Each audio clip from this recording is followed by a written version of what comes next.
In today's video, I'm going to teach you how to create a new archive folder in Microsoft Outlook. Whether you're looking to organize your emails more effectively or simply want to keep certain messages handy, yet out of your main inbox, creating a new archive folder is a straightforward way to do it. By the end of this video, you'll have a tidy and organized Outlook setup, making it easier to manage your emails. First, open up your web browser and navigate to the Microsoft Outlook page. If you haven't already signed in, you'll need to do that now. Click on the Sign In button, which is usually prominently displayed at the top right corner of the page.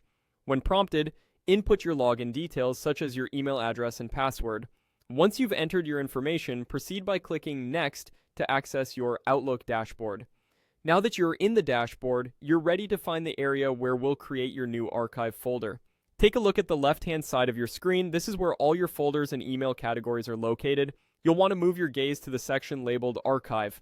This area is typically found toward the bottom of the left-hand pane, depending on how many folders you already have set up. Once you've found the Archive section, pay attention to the small icon next to it. This will be a series of 3 dots, commonly referred to as the More Options or Menu button. You may need to hover your cursor next to the Archive label to see these dots appear. Clicking on this icon will open a drop-down menu with various options. From this list, you'll want to select Create New Subfolder. This is the command that will allow you to create a new archive folder within the existing archive section of your Outlook. It's a handy feature that helps keep everything related to archiving neatly categorized. Once you've clicked on Create New Subfolder, you'll be prompted to give your new folder a name. Think about what specific emails or categories you plan to store in this folder and choose a name that clearly reflects its purpose. For instance, you could name it Work Projects if you plan to archive emails related to work tasks, or perhaps Personal if it will contain messages from family and friends. Selecting the right name will make future email retrieval much simpler.